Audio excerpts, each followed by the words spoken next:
in a blanket all tattered and worn. Mom is doing the best that she can. It takes hope in a hopeless world. Her eldest son, he stayed in school, listened to his mother, never drank or used, and every job he wants he gets refused. It takes hope in a hopeless world. Looking for hope in a hopeless world. Trying to find love in such hateful times. Trying to stay strong but my mind is weak. Looking for hope in a hopeless world.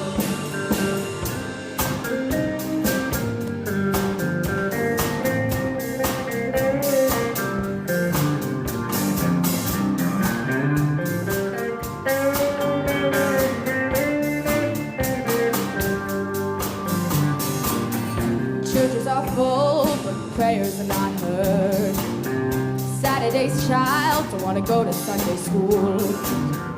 Whatever happened to the golden rule? It takes hope in a hopeless world. Do you got a quarter for the homeless man? Spare some change for the soldiers who fought the war. Put a little money in those hats and those tins. It takes hope in a hopeless world. Looking for hope in a hopeless world. Trying to find love in such hateful times. Trying to stay strong but my mind is weak. Looking for hope in a hopeless world.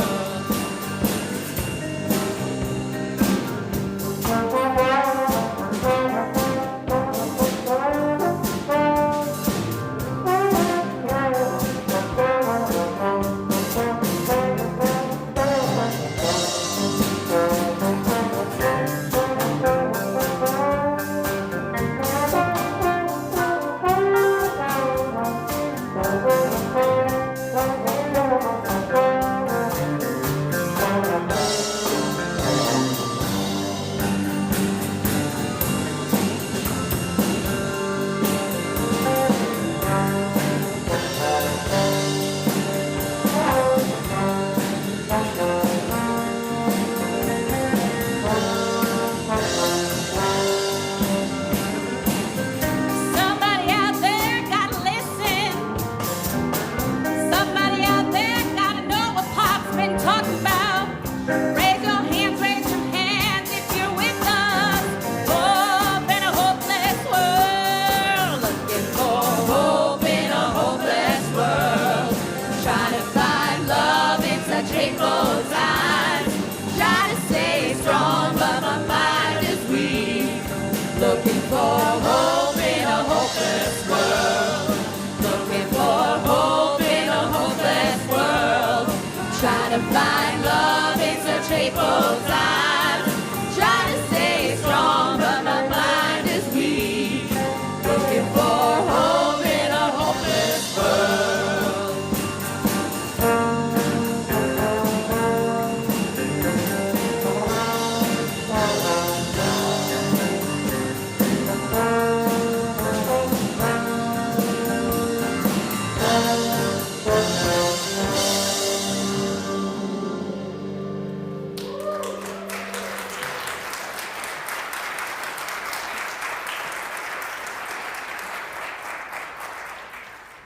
Our chalice lighting today, For Each and for All, by Reverend Eric Walker Wickstrom. We light this chalice for all who are here and all who are not, for all who have ever walked through our doors, for those who may yet find this spiritual home, and for those we can't even yet imagine. For each of us and for all of us, may this flame burn warm and bright. Good morning, my name is Mari Van Meter. My pronouns are she and her. Our church shares a covenant that we make with one another, a promise that helps to remind us why we gather and how we want to be with one another. Please rise in body or spirit and join me in saying our covenant together. We unite to strengthen the bonds of kinship among all persons, to promote human dignity and to increase reverence for life's creating, sustaining, and transforming power through worship, study, and service. Now please remain standing to sing our opening song, The Rock. So the Martin Luther King Memorial in Washington, D.C. is pretty symbolic. They took a mountain, symbolic of one of his last speeches, cut a section out of the mountain, moved it forward to the tidal basin, and carved his edifice on the front. So on the front, he's standing there like this. And the back of it is an unfinished mountain. So that's what we're singing about. The words should be on the screen. They're pretty simple. I'll do the verses and you can do the chorus. And Tom wrote this song. Time for a backstory. I was there. You invited it in 2018, and it was right after the Parkland slaying. I had business at the Department of Education, and then at Congress, and I realized that if I had just altered my walk a little bit, I could go over there, and everything seemed to be breaking loose. It was a pretty bad time. Now we look back at it as the good old days, but then it seemed pretty bad. So on the monument, there are excerpts of his speeches, and I just sat down on the low wall there, took out my phone, wrote these verses, and I haven't actually changed it since then. So. I went down to the rock to pray. I went down to the rock to pray. There's a whole lot of trouble in the world today. I went down to the rock to pray. Heartache and strife all over the land. Not too many try to understand.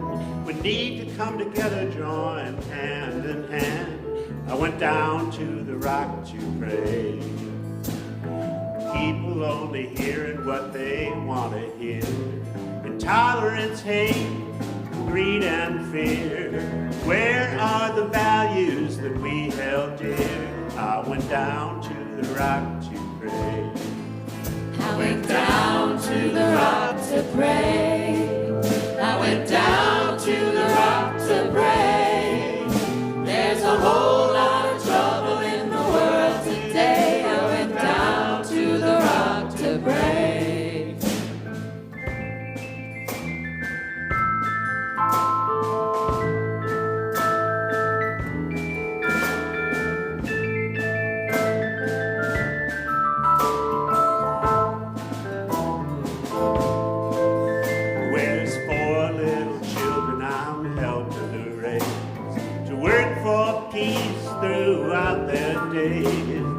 Food in their bellies and culture in their minds. I went down to the rock to pray. From the mountain of despair they carved a stone of hope. But so many of us are still trying to cope. The road to freedom is an uphill slope. Let's go down to the rock to pray. I went down to the rock to pray. I went down to the rock to pray. There's a whole lot of trouble in the world today. I went down to the rock to pray. One more time. I went down to the rock to pray. I went down to the rock to pray. There's a whole lot of trouble in the world today. I went down to the rock to pray. I went down to the rock to pray.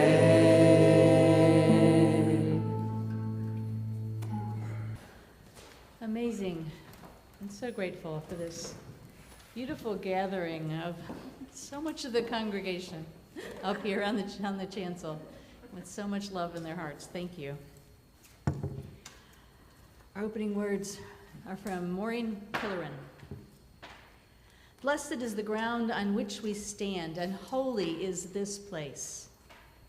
Holy are places of memory, the places that have formed us, where we store the icons of success and the shattered dreams, where we gather threads and pieces of what we would become. Holy are the places of memory. Holy are the places of the dream, the places over the rainbow where all children are wanted and all people fed, where the colors are the source of celebration, and youth and age come to the table as one. Holy are the places of the dream. Holy are places of change and pain, the places of our struggles, where the rivers of our lives run fast and white, where we hold on, hold on, hold on, and grow. Holy are the places of change and pain. Holy are the places of connection, the places where we risk ourselves, where hands, touch souls, touch minds. In awareness still, we change our lives. Holy are the places of connection. Holy are the places of becoming, the places of clear vision where life and world are intertwined, and we can see forever in this moment and give thanks. Holy are the places of becoming. Blessed is this ground on which we stand. Holy and whole-making is this place. So grateful to see you all this morning. I'm the Reverend Pam Rumancik. My pronouns are she and hers. I usually tell you some funny story about myself. Today I'm letting you know that Karen and I have been announced our retirement, and we're going to stepping from working all the time people to retired people. It is difficult, and I'll talk more about that in the sermon. Whoever you are, whatever identities, whatever experiences, whatever losses, whatever joys you bring with you on this Sunday morning, all of you are welcome. All of you are welcome. Now is the time when we wonder if there's something in our wonder box. So any young and young at heart are welcome to come on up. And we're going to think about what could be in there today. You guys all have much better guesses than I do most of the time. So let's see, I'll give you a hint. This might be too big of a set. First guess, what could be in the wonder box on a Sunday morning? A squirrel. A squirrel could be in the wonder box. Any other guesses? William? Something. And an ice cube. Those are guesses. Yes, Nora? A rock is also a good guess. Okay, here's a hint. The name of our story is The Invisible String. String! A string. Okay, do you want to get up and peek inside? It's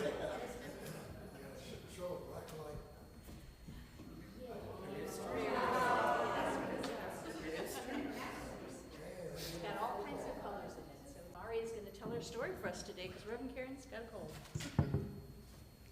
Mari hates speaking. I hate telling stories. All right, today's story is The Invisible String by Patrice Karst, and illustrated by Joanne Lou Vitroff. Liza and Jeremy, the twins, were asleep one calm and quiet night. Suddenly, it began to rain very hard. Thunder rumbled until it was so loud that it woke them up. "Mommy, Mommy," they cried out as they ran to her. "Don't worry, you two. It's just a storm making all that noise. Go back to bed." "We want to stay close to you," said Jeremy. "We're scared." Mom said, "You know we're always together no matter what." "But how can we be together when you're out here and we're in bed?" said Liza. Mom held something right in front of them and said, "This is how." Rubbing their sleepy eyes, the twins came closer to see what Mom was holding. I was about your age when my mommy first told me about the invisible string." "I don't see a string," said Jeremy. "You don't need to see the invisible string. People who love each other are always connected by a very special string made of love." "But if you can't see it, how do we know it's there?" said Liza. "Even though you can't see it with your eyes, you can feel it with your heart and know that you are always connected to everyone you love. When you're at school and you miss me, Your love travels all the way along the string until I feel it tug at my heart. And when you tug it right back, we feel it in our hearts, said Jeremy. Does Jasper the cat have an invisible string? Liza asked. She sure does, said Mom. And best friends like me and Lucy? Asked Liza. Best friends too. How far can the string reach? Anywhere and everywhere, said Mom.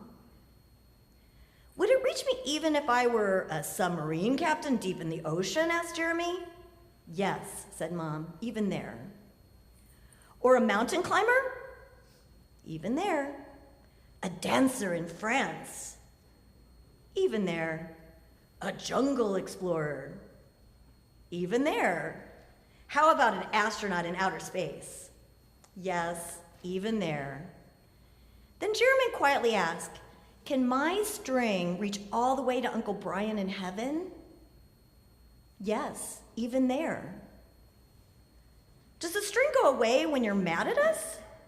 Never, said Mom. Love is stronger than anger, and as long as love is in your heart, the string will always be there. Even when you get older and can't agree about things like what movie to see, or what game to play in the back seat, or what time to go to bed. Oh, that's right, you two should be in bed. And with that, they all laughed as Mom chased the twins back to their beds. Within a few minutes, they were asleep, even though the storm was still making the same loud noises outside. As they slept, they started dreaming of all the invisible strings they have, and all the strings their friends have, and their friends have, and their friends have, until everyone in the world was connected by invisible strings. And from deep inside, they now could see clearly, no one is ever alone.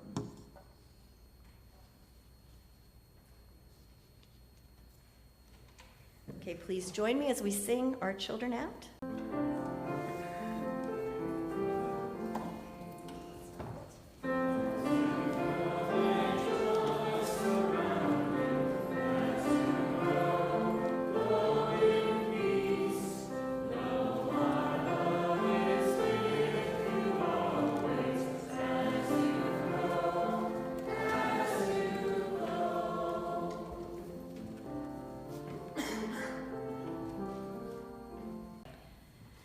We can invite Bailey Pierce up to introduce our offering at this time.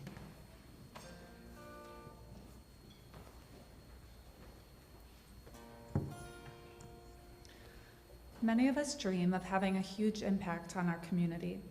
It's a challenge to have that impact alone, but together, with generosity of spirit, financial gifts, time, and love, we'll fulfill our mission.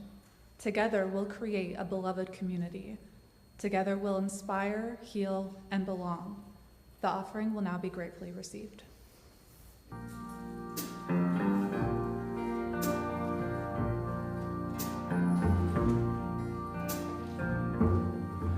I was born by the river in a little tent. Oh, and just like the river, I've been running ever since. It's been a long, long time coming, but I know a change gonna come. Oh, yes it will. It's been too hard living, but I'm afraid to die, 'cause I don't know what's up there beyond the sky. It's been a long, long time coming, but I know change gonna come. Oh, yes it will. I go to the movies and I go downtown.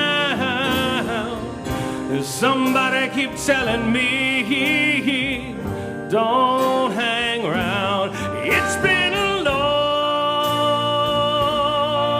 long time coming, oh, but I know a change gonna come. come. Oh, yes, it will. Then I go to my brother and I say, brother, help me, please.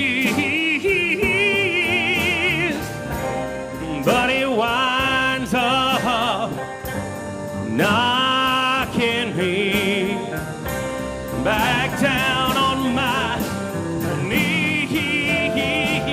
Oh, there have been times that I believed I couldn't take any more, but now I think that I'm able to carry on. It's been a long, long, long, long time coming, but I know a change gonna come. Oh, yes, it will.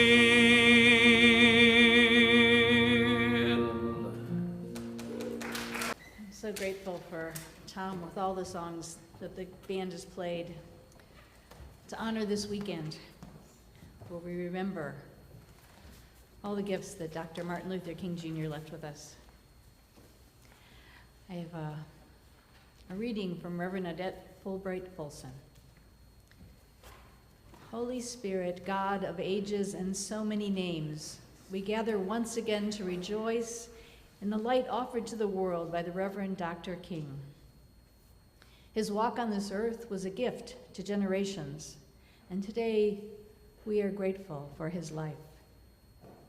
We know that we are called together today not simply to rejoice and be glad that this man lived and walked and inspired so many people, but rather to heed the calls that he made, the calls that reverberate today more than ever. The same calls that we heed right here in this congregation, the calls for justice that calls throughout all ages. We are called to hear the same word of truth that Dr. King spoke, that the hungry and poor are still with us, that it's not simply enough to march and remember, that we are called to feed hungry children and wipe the tears from our siblings' eyes, that we are called to offer shelter to every adult and child and afford security and dignity. We are called to remember not to judge one another by the color of our skin, but to appreciate the content of our characters. And in a world where our families are knit ever more tightly together past the old ideas of color and race, we know that tyranny and the fear and hatred still exists even in our own hearts. We know that racism still lurks as a viper around unexpected corners as well as in the public square. And so we gather today to renew our promise to one another, that we will be vigilant, that we will be warriors and peacemakers of a new world, a world that is always dawning. The kingdom of God is always at hand among people who work and pray and give thanks together. Holy Spirit, on this day of remembrance, we give thanks, and we are joyful for the time we had our brother and father, our pastor and leader, Dr. King, with us. But we do not forget the mantle he wore has been passed on to us, to each and every person here gathered. And it is our efforts, our faithful struggle, and our generous witness to a better world becoming that we make our most powerful prayer. Thank you, gracious one, for this day, for our many gifts, in a spirit of remembrance and gratitude and hope. We will build the world anew.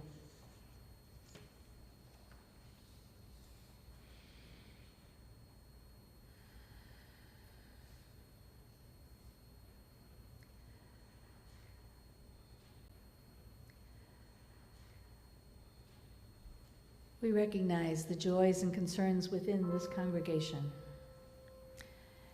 Please reach out to us if you have something bubbling up that you wish to share as a joy or some concern that you wish us to share with you. You can contact the lay ministry team, you can contact the office, you can contact Karen or I. But today, we start with the congratulations to our families, especially the kids who successfully completed Our Whole Lives or OWL program last week. Special thanks to the parents who supported them, to Deb Cole, Chris Smith, Natalie Krastev, and Colin Tyso, who team taught the class. To Debbie Lee and Reverend Karen, who got it back on track for the first time since before the pandemic. And we'll just say, yay, it's a joy to have wholesome, healthy, spirit-led sexuality being taught to our children. We also have a joy from Margaret and Matt Myron, who share their joy at the engagement of their son Greg to his girlfriend of 5 years, Morgan Foster. They're looking forward to a wedding in the fall of 2027, so yay. Congratulations to everybody. And we're going to just make a note to thank all the people who set up that amazing table in the narthex each and every month. I hope you all take a good look at it over the course of the month. This month of Resistance was set up by Lois Phillips and Mary Freemeyer. And if you're ever inspired to want to decorate it, contact Lois and she'll help you do that. And finally, this is a big one. This is Jeff Phillips, who spent hours in this sanctuary with this looked like a Geiger detector, trying to figure out where the copper was broken, which stopped our hearing loop from working from our people that couldn't hear without it. And he did it. He found it. Yay!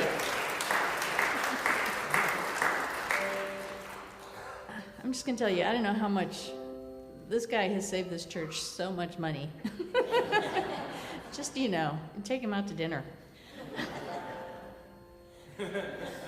For all of those other intentions which remain in the silent sanctuary of our hearts, for those sadnesses, those joys, know that you are held and you are loved. Please join me in singing Spirit of Life.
Our first reading today is Berry Street Lecture in 2000 by Reverend Dr. Mark Morrison.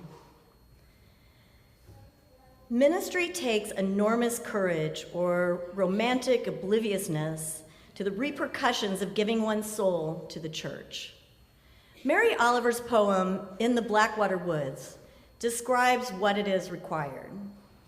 To live in this world, you must be able to do three things: to love what is mortal, to hold it against your bones, knowing your own life depends on it, and when the time comes, to let it go, to let it go. We love what is mortal, for each individual ministry is mortal. It has a lifespan, a beginning and an end. Knowing this, we still invest our essence in the community. We treat it not as a job, but as our lives. Then, when the time comes to let it go, we have to let it go. This is the way it must be.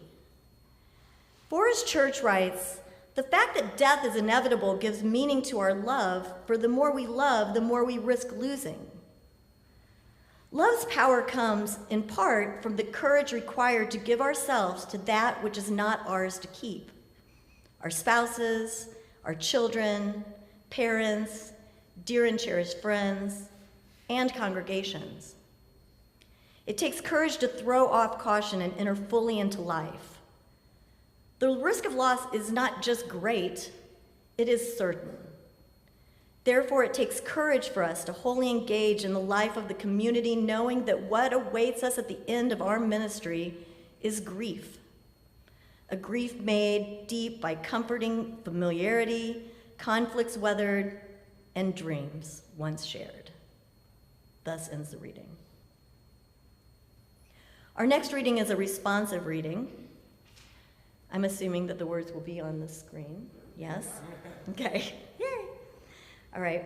So if you will read the R. For nothing is fixed, forever, forever, forever. It is not fixed. The earth is always shifting. The light is always changing. The sea does not cease to ground. Generations do not cease to be born, and we are responsible to them because we are the only witnesses they have. The sea rises, the light falls, lovers cling to each other, and children cling to us. The moment we cease to hold each other, the moment we break faith with one another, the sea engulfs us and the light goes out. Our final reading is On Dissolution by Josh Shree. Current embodiment discourse puts a lot of emphasis on being in the body here and now, feeling into the gut, rooting, anchoring. And this is an important part of what embodiment means. But embodiment also means expanding the boundaries of what the body is. For at death, we ourselves will be involuntarily expanded. We will suddenly be the river and the late summer wheat field and the distant sky of stars. It sounds beautiful, but also terrifying. Will the vastness terrify us? Maybe not if we've practiced an embodiment vastness. Have we practiced being torn apart in preparation for the great tearing apart? Have we practiced shedding in preparation for the great shedding? Have we practiced dissolving in preparation for the great dissolving?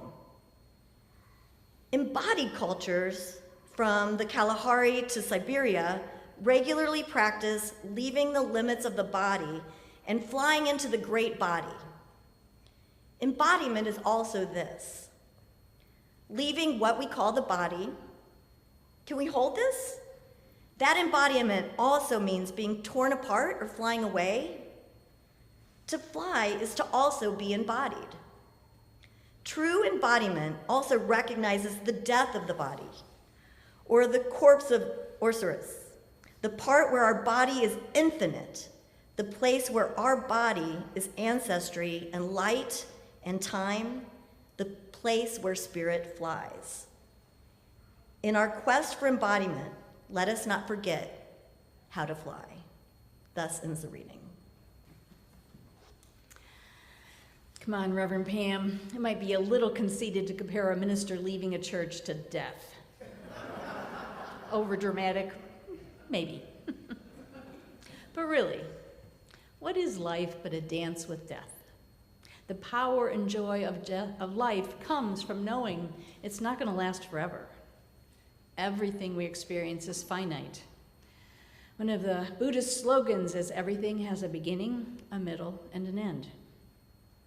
And believe it or not, I was planning this service for a long time, even before Karen and I finally came to the difficult decision that now's the time for us to retire. At its deepest truth of reality, everything ends. One season gives way to the next. People and beings that we love die. Civilizations collapse. Epochs end. But something always continues. Something goes on. Karen and I recently enrolled in a year-long mythic body course, and it says its goal is to explore the human experience through the vibrant lens of myth, story, and imagination. We're really enjoying it, and the course began with Dissolution, which was my inspiration. with the idea that before anything can take hold or be born, something old has to be released, that each season can only arrive when the old season has let go. Right now, outside, we are in the midst of winter, a resting state. When there is invisible growth, there are things going on underground that are all setting the stage for the green that will come when spring arrives. And then on the larger scale, we are watching in horror and fascination as our empire, our government, our way of being implodes around us. As rights that we thought were guaranteed and immutable seem to be going away, as the norms and safeguards of our Constitution are being blown out of the water every single day. What we thought was permanent is proving less so. Some folks are shocked and surprised. We've been promised unlimited growth and onward and upward forever, right?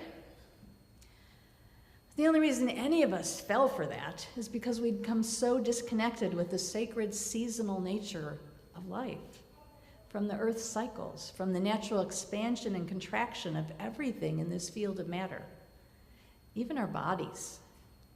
I mean, we have to breathe in, and then we have to breathe out again. There's no possible way to just keep breathing in and in and in. We have to let go of the CO2. We have to let it go out.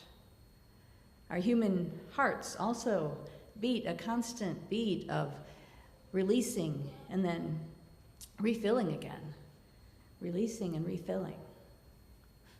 And our bodies must empty, hopefully on a regular schedule, in order to take in more fuel. It's the reality that we exist within. So it doesn't have to feel unsettling or upsetting, because if we're paying attention, we know that it's all part of the ongoing flow of nature, the wave and particle that goes on and on. We find places of calm by looking with honest eyes at all aspects of life and not just focusing on the pleasant ones, on the going up ones, but bringing our attention to endings as well as beginnings. In the reading, Josh Rai talked about cultures that have practiced dissolution. From Kalahari to Siberia, they practice leaving their limited body and flying into the vast, great body beyond. Some cultures have spent eons just imagining what it will feel like to dissolve into the universe, and they've intuited that suffering comes from the holding on tightly, and that when we can release and relax, we feel like we're going home. As in the macro, so in the micro, as above, so below. We practice dissolution. We practice letting go all the time in our normal lives if we but notice and pay attention to it. We do it when we give up objects that have meant a lot to us, but we know we can give it away and we'll still hold the memory in our hearts. We practice when we are intentional about saying goodbye to people that we've loved, even pets or, animal companions that have left us. We practice when we really notice what's involved when we leave a job or a relationship, or even when we have to let go of hopes and dreams that we've held for a long time. Being present to all of those dissolutions is a practice for our ultimate dissolution. One part of our practice can be remembering that the seventh principle is not an intellectual exercise. We are all interconnected, and it's the separation which is the illusion. Because we are not only our bodies, right?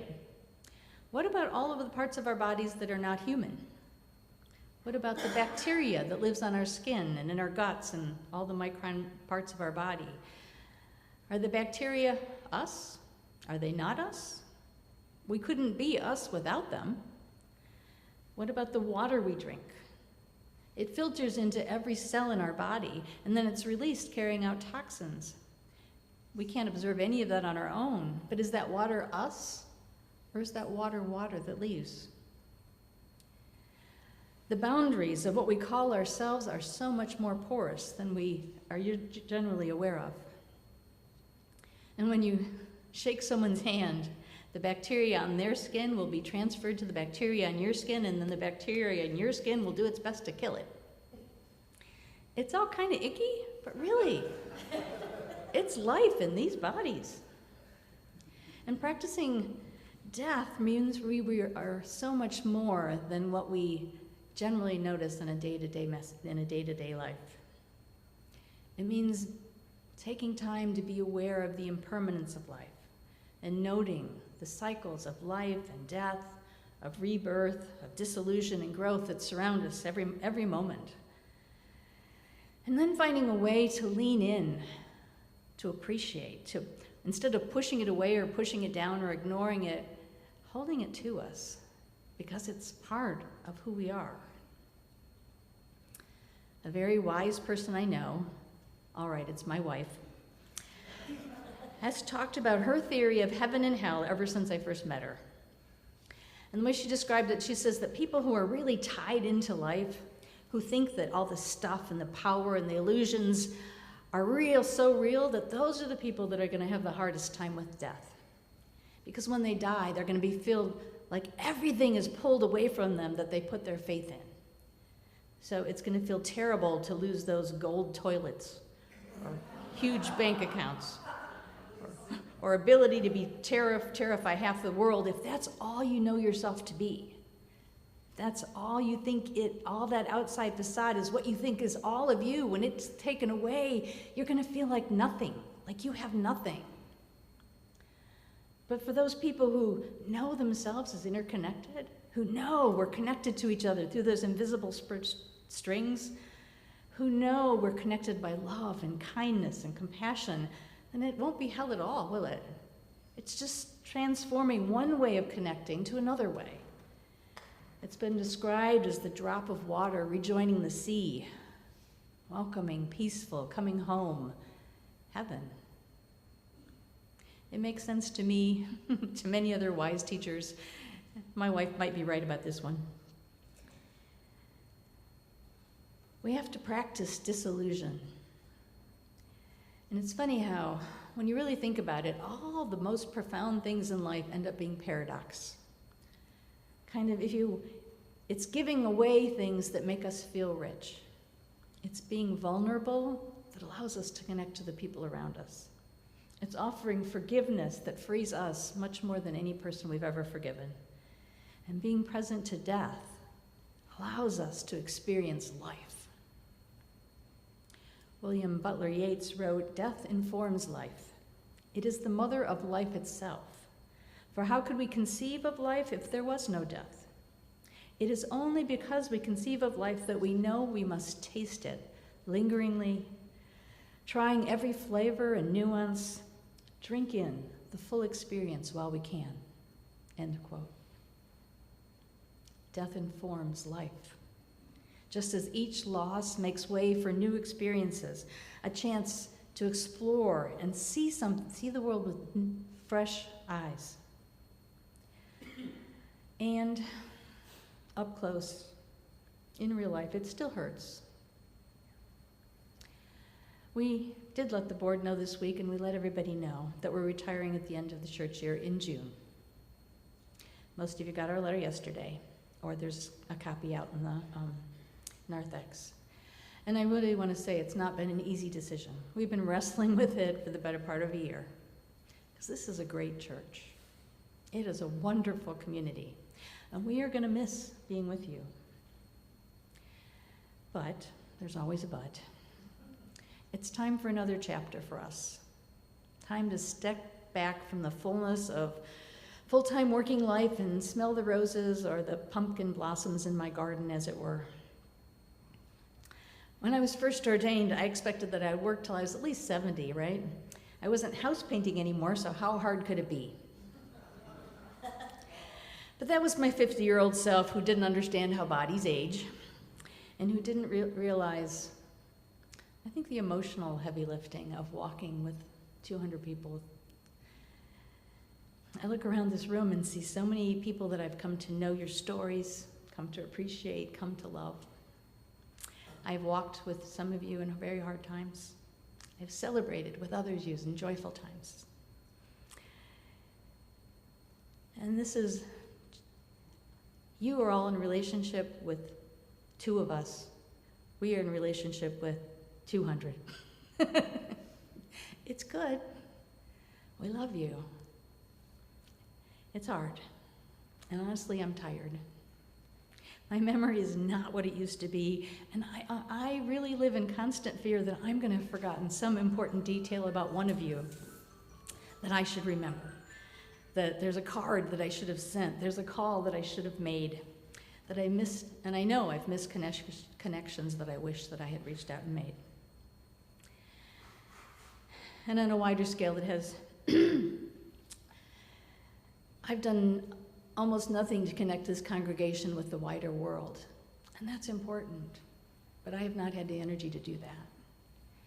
And we are living in a time when the world is changing and changing and changing, and the moment we came in, we never were planning on staying here for 10 years, and right now we think you need somebody that can walk with you for the next 5, 10 years, that can have the energy to do the moving and the changing and the growing that needs to be being done. And the sooner we step out of the way and let that person come in, the sooner you can continue this growing into your full selves. Finally, this is just a tiny personal level, but almost everybody in my family dies young. My grandparents died at 48 and 63 and 72, and my parents died in their mid-70s. And you know, I want to have a little bit of time to relax and enjoy life, to garden, to putter. I love to putter. To knit and crochet, to do home projects. Maybe, I'm putting it out there, universe, maybe to be grandparents. It would be great. And one thing I notice is I preach a lot about telling you to take care of yourself and noticing what you need and responding to what you need rather than what other people need. And then I remembered that we often preach what we need to hear. So that's it in a nutshell. We are not leaving you, we are stepping into the next chapter of our lives when we're making space for you to do the same. This church, it is so good. It is solid, it's filled with thoughtful and compassionate people. This music this morning just makes my heart so happy. It seems like a microcosm of the church in general.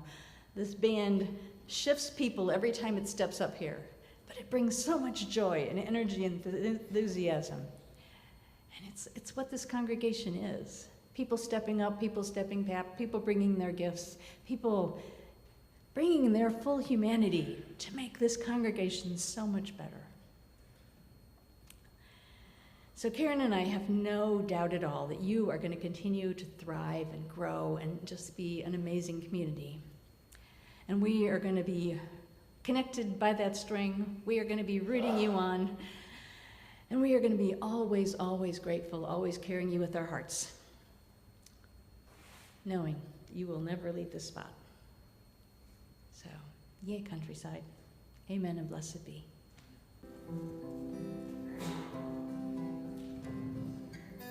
Sometimes your life feels like a broken roller coaster, 1,000 useless moving parts. Sometimes you spend your night too scared of getting closer, hiding out in the backseat of your car. You tell yourself it's raining, the clouds are in your head. You tell yourself it's better to jump before you fall again, before you lose it all again. Look up, do you see the sunlight? Look up, there's flowers in your hair. Hold on, 'cause somebody loves you. You know trouble's always gonna be there. Don't let it bring it to your knees. Look up.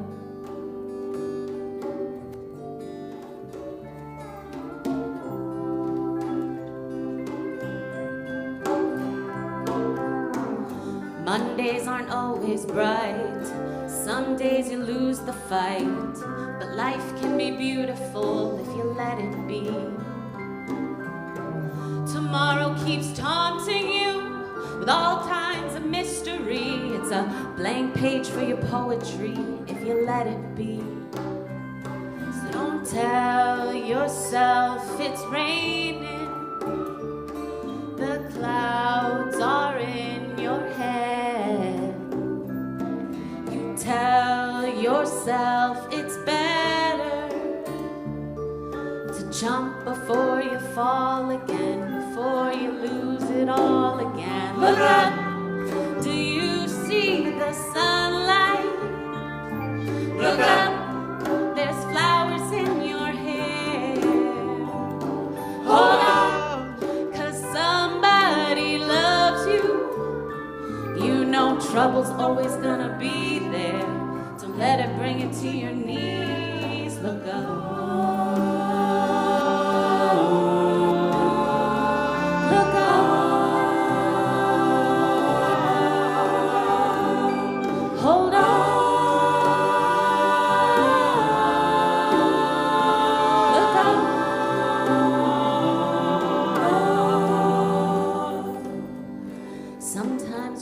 Feels like a broken roller coaster, 1,000 useless moving parts. Look up, do you see the sunlight? Look up, there's flowers in your hair. Hold on, 'cause somebody loves you. You know trouble's always gonna be there. Let it bring you to your knees, yeah. Look up. Trouble's always gonna be there. Look up. Don't let it bring you to your knees. Look up. We call forth the life of our faith by extinguishing our chalice. We have been brought here together in this sacred space to reflect where we have been and where we are going. Knowing this particular flame will intentionally end with our ritual extinguishing, we fear not its end, for we know with brave hearts that from every ending of our lives, we are sent forth to make a new beginning. I invite you to rise and body your spirit, and we're going to sing our closing hymn, Crowded Table.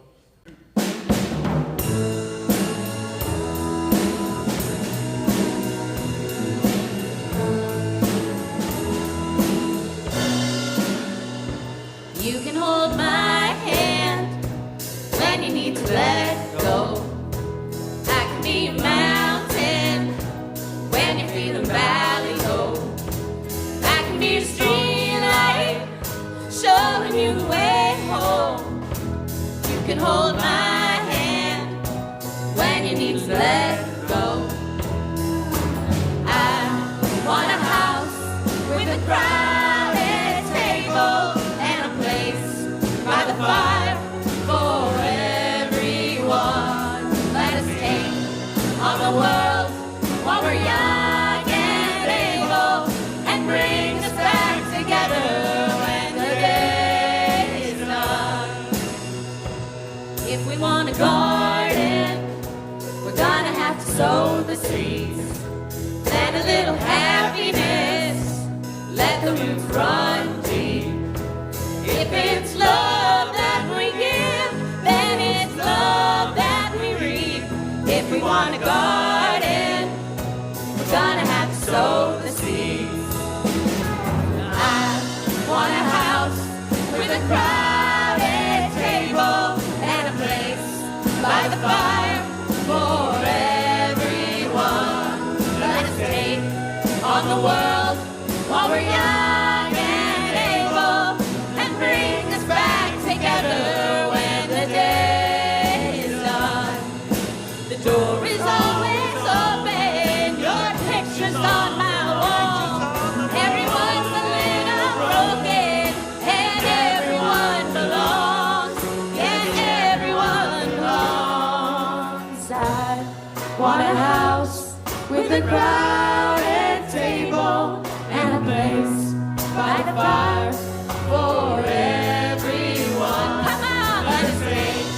on the world while we're young.